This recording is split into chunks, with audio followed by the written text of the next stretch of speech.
Tamil News. டிபிசியின் தலைப்புச் செய்திகள். தமிழ் தேசிய பேரவையின் புரிந்துணர்வு உடன்பாடு எதிர்வரும் 17ஆம் தேதி கைச்சாத்தாகின்றது. ஜனாதிபதி தேர்தலுக்கு எதிரான மனு மீதான விசாரணை திங்கட்கிழமை விசாரணைக்கு எடுத்துக் கொள்ளப்பட உள்ளது. ஜனாதிபதி தேர்தலுக்கான திகதிகள் உள்ளிட்ட உத்தியோகபூர்வமான அறிவிப்புகள் இம்மாத நடுப்பகுதியில் அறிவிக்கப்பட உள்ளது. கொக்கு தொடுவாய் மனித புதைகுழி அகழ்வு நடவடிக்கை நீதியை பெற்றுக் கொடுக்கும் என்ற நம்பிக்கை இல்லை என்று தேசிய மக்கள் முன்னணியின் பொதுச் செயலாளர் செல்வராசா கஜேந்திரன் தெரிவித்துள்ளார். தேர்தலுக்கான அச்சுப்பணிகளை மேற்கொள்வதற்கு 600 முதல் 800 மில்லியன் வரை செலவிடப்பட உள்ளது. தேர்தலை ஒத்திவைப்பதற்கு ஜனாதிபதி முயற்சி என்ற தோற்றத்தை எதிர்க்கட்சிகள் ஏற்படுத்த முயற்சிக்கின்றன என்று ஐக்கிய தேசிய கட்சி தெரிவித்துள்ளது. வணக்கம். நீங்கள் இணைந்திருப்பது டிபிசியின் காலை தமிழ் செய்திகளுடன். இனி விரிவான செய்திகளை பார்ப்போம். தமிழ் தேசிய பேரவையின் புரிந்துணர்வு உடன்பாடு எதிர்வரும் 17ஆம் தேதி கைச்சாத்தாகும் என்று நம்பகரமான தகவல்கள் தெரிவிக்கின்றன. 7 தமிழ் தேசிய அரசியல் கட்சிகளும் சிவில் அமைப்புகளின் ஒன்றிணைவான தமிழ் மக்கள் பொதுச்சபையும் கூட்டிணைந்து தமிழ் தேசிய பேரவை என்ற பொது கட்டமைப்பை உருவாக்குவதற்கு இணக்கப்பாட்டை எட்டியுள்ளன. இந்நிலையில் கடந்த 6ஆம் தேதி யாழ்ப்பாணத்தில் புரிந்துணர்வு ஒப்பந்தத்தினை மேற்கொள்வதென்றும் தீர்மானிக்கப்பட்டிருந்தது. எனினும் சம்பந்தனின் மறைவையொட்டி குறித்த புரிந்துணர்வு உடன்பாடு நிகழ்வு ஒத்திவைக்கப்பட்டது. இந்நிலையில் தற்போது ஒத்திவைக்கப்பட்ட குறித்த கைச்சாத்திடும் நிகழ்வு எதிர்வரும் 17ஆம் தேதி முன்னெடுப்பதற்கு தீர்மானிக்கப்பட்டுள்ளது. அத்துடன் சிவில் அமைப்புகளின் ஒன்றிணைவான தமிழ் மக்கள் பொதுச்சபையானது இன்று முதல் மட்டக்களப்பில் கலந்துரையாடல்களை மேற்கொள்ள உள்ளதாக அறிவித்துள்ளது. குறிப்பாக தமிழ் பொது வேட்பாளரின் முக்கியத்துவம் உள்ளிட்ட விடயங்கள் சம்பந்தமாக மட்டக்களப்பில் உள்ள பலதரப்பட்ட தரப்பினருடன் சந்தித்து உரையாட உள்ளமை குறிப்பிடத்தக்கது.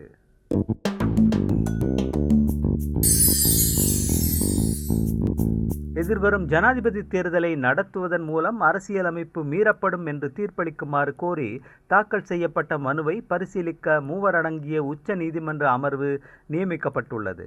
இதன்படி குறித்த மனு திங்கட்கிழமை பிரதம நீதியரசர் ஜயந்த ஜயசூரிய மற்றும் அர்ஜுன ஒபேசேகர மற்றும் பிரியந்த பெர்னாண்டோ ஆகிய 3 அடங்கிய உச்ச நீதிமன்ற அமர்வு முன்னிலையில் பரிசீலிக்கப்பட உள்ளது.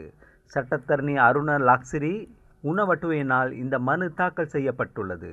அரசியலமைப்பின் 19வது திருத்தம் முறையான முறையில் நிறைவேற்றப்படாததால் அதனை சர்வஜன வாக்கெடுப்புக்கு அனுப்பி அதற்கு அங்கீகாரம் கிடைக்கும் வரை அடுத்த ஜனாதிபதி தேர்தலை நடத்துவதன் மூலம் அரசியலமைப்பு மீறப்படும் என தீர்மானம் எடுக்கப்பட வேண்டுமென அதில் மேலும் தெரிவிக்கப்பட்டுள்ளமை குறிப்பிடத்தக்கது.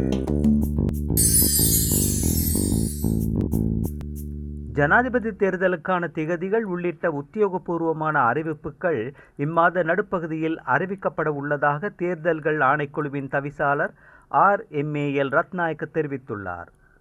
ஜனாதிபதி தேர்தலுக்கான முன்னேற்பாடுகள் தொடர்பில் கருத்து வெளியிடும் போதே அவர் இதனை தெரிவித்தார். ஜனாதிபதி தேர்தல் குறித்த அறிவிப்பை செய்வதற்கான அதிகாரம் ஆணைக்குழுவிற்கு நாளை முதல் கிடைக்க உள்ளது. அந்த வகையில் இம்மாத நடுப்பகுதியில் ஜனாதிபதி தேர்தலுக்கான வேட்பு மனு தாக்கல் மற்றும் வாக்கெடுப்பு திகதிகளை அறிவிப்பதற்கு எதிர்பார்த்துள்ளோம் என்று அவர் குறிப்பிட்டார். இதே நேரம் எதிர்வரும் வியாழக்கிழமை மீண்டும் நிதி அமைச்சின் அதிகாரிகளுடன் கலந்துரையாடல்களை நடத்தவுள்ளோம். அதேபோன்று உதவி தேர்தல் ஆணையாளர்கள் மாவட்ட தெரிவத்தாட்சி அதிகாரிகளுடன் கலந்துரையாடல்களையும் நடத்தவுள்ளோம் என்றும் கூறினார். மேலதிகமாக ஜனாதிபதி தேர்தல் தொடர்பில் நீதிமன்றில் மனுக்கள் தாக்கல் செய்யப்பட்டு வருகின்றன. உயர் நீதிமன்றம் உத்தரவொன்றை பிறப்பிக்கும் வரையில் தேர்தல் செயற்பாடுகளை முன்னெடுத்து செல்வதில் எமக்கு சட்ட ரீதியான எந்த பிரச்சனைகளும் இல்லை. எவ்வாறாயினும் உயர் நீதிமன்றத்தில் தாக்கல் செய்யப்படும் மனுக்கள் தொடர்பில் நாங்கள் அதிகமான கரிசனைகளையும் கொண்டிருக்கின்றோம் என்றும் அவர் கூறினார். கொக்கு தொடுவாய் மனித புதைகுழி அகழ்வு நடவடிக்கை வலிந்து காணாமல் ஆக்கப்பட்டவர்களின் உறவுகளுக்கு உண்மையான நீதியை பெற்றுக் கொடுக்கும் என்ற நம்பிக்கை இல்லை என மாறாக சர்வதேச சமூகத்தை திருப்திப்படுத்த முன்னெடுக்கப்படும் அரசின் ஒரு கண்துடைப்பு நடவடிக்கையாகவே இருக்கும் என தமிழ் தேசிய மக்கள் முன்னணியின் பொதுச் செயலாளர் பாராளுமன்ற உறுப்பினர் செல்வராசா கஜேந்திரன் தெரிவித்தார். வடக்கு கிழக்கு பகுதியிலோ அல்லது இலங்கையிலோ இதுவரைக்கும் தோண்டப்பட்ட புதைகுழிகள் தொடர்பாக இராணுவத்தினர் தண்டிக்கப்பட்டது கிடையாது. கொக்கு தொடுவாய் மனித புதைகுழியில் கூட கிடைக்கும் மனித எச்சங்கள் விடுதலை புலிகள் சார்ந்ததாக கிடைக்கின்ற போதிலும் இப்பகுதி 1984ஆம் ஆண்டில் இருந்து 2011 வரை இராணுவத்தினரின் பூரண கட்டுப்பாட்டில் இருந்த பகுதி. இந்த கொக்கு தொடுவாய் புதைகுழி காணப்படுகின்ற பிரதேசம் உண்மையில் ஒரு இராணுவ முகாமாக இருந்த பகுதிதான். ஆகவே என்னால் இவற்றை நம்ப முடியாது. இலங்கை அரசு முற்றுமுழுதாக இதை திசை திருப்பி மூடி மறைப்பதற்கான முயற்சியை தான் இவர்கள் செய்வார்கள்.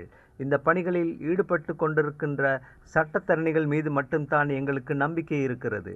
ஆனால் அவர்களுக்கும் ஒரு எல்லை இருக்கிறது. குற்றவியல் விசாரணையை முன்னெடுப்பதற்கான அதிகாரங்கள் அவர்களுடைய கைகளிலே இல்லை. அது போலீசாருடையதும் நீதிமன்றத்தினுடையதும் கைகளில் இருக்கின்ற பொழுது அரசியல் மயப்படுத்தப்பட்டு இனவாத மயப்படுத்தப்பட்டிருக்கின்ற இந்த தரப்புகள் தொடர்பு பட்டிருக்கின்ற எதனூடாகவும் எமக்கு நீதி கிடைக்கப் போவதில்லை. இந்த அகழ்வு நடவடிக்கையானது முழுமையாக ஒரு உள்ளக பொறிமுறை ஊடாகவே முன்னெடுக்கப்பட்டு வருகின்றது என்பதும் வலிந்து காணாமல் ஆக்கப்பட்டவர்களின் உறவினர்களுக்கு நேர்மையாக இது செயற்படவில்லை. அது முற்றுமுழுதாக அரசை பாதுகாக்கின்ற பணியில்தான் ஈடுபட்டு கொண்டிருக்கிறது என்பது எல்லோரும் அறிந்ததே. இதன் காரணமாக ஆரம்பத்திலிருந்தே நாங்கள் இந்த OMP சர்வதேச சமூகத்தை ஏமாற்றுவதற்காக கொண்டு வரப்பட்டது என்று நாங்கள் நிராகரித்து வந்திருக்கின்றோம் என தெரிவித்துள்ளார்.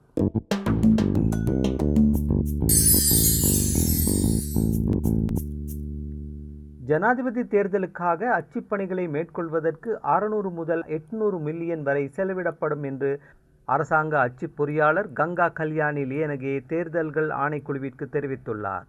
இவ்வாறாயினும் வாக்குச்சீட்டின் அளவை பொறுத்து தொகை மாறுபடலாம் என்றும் அவர் குறிப்பிட்டுள்ளதோடு தேர்தல்கள் அறிவிப்பின் பின்னரேயே வாக்குச்சீட்டு உள்ளிட்ட ஆவணங்கள் அச்சிடுவதற்கான அங்கீகாரம் கிடைக்கும் என்றும் கூறியுள்ளார்.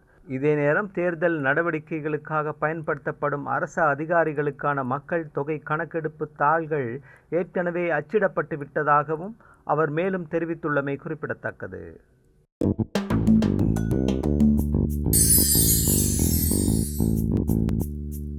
தேர்தலை ஒத்திவைப்பதற்கு ஜனாதிபதி முயற்சி என்ற தோற்றத்தை எதிர்க்கட்சிகள் ஏற்படுத்த முயற்சிக்கின்றன என்று ஐக்கிய தேசிய கட்சியின் பிரதி தலைவர் ருவான் விஜயவர்தன கருத்து வெளியிட்டுள்ளார்.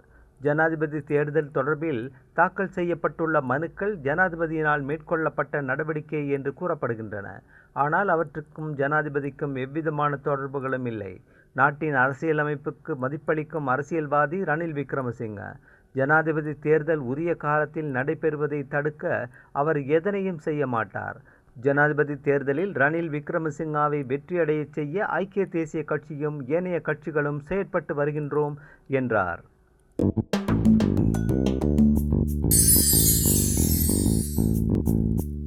ரிஷாட் பதியுதீன் MP பயணித்த கார் கருவல் கல்வெவ பிரதேசத்தில் விபத்துக்குள்ளானது. திடீரென்று வீதிக்கு வந்த துவிச்சக்கர வண்டியில் பயணித்த ஒருவர் காரின் மீது மோதாமல் இருக்க முயற்சித்த போதே கார் வீதியை விட்டு விலகிச் சென்றதால் இந்த விபத்து இடம்பெற்றுள்ளது. இதேவேளை பாராளுமன்ற உறுப்பினர் திலான் பெரேரா பயணித்த வாகனம் தெற்கு அதிவேக நெடுஞ்சாலையில் பழனிகம இடைமாற்றுக்கு அருகில் விபத்துக்குள்ளானது.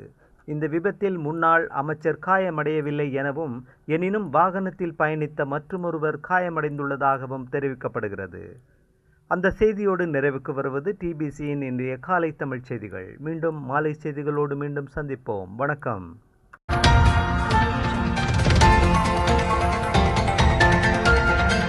TBC Tamil News.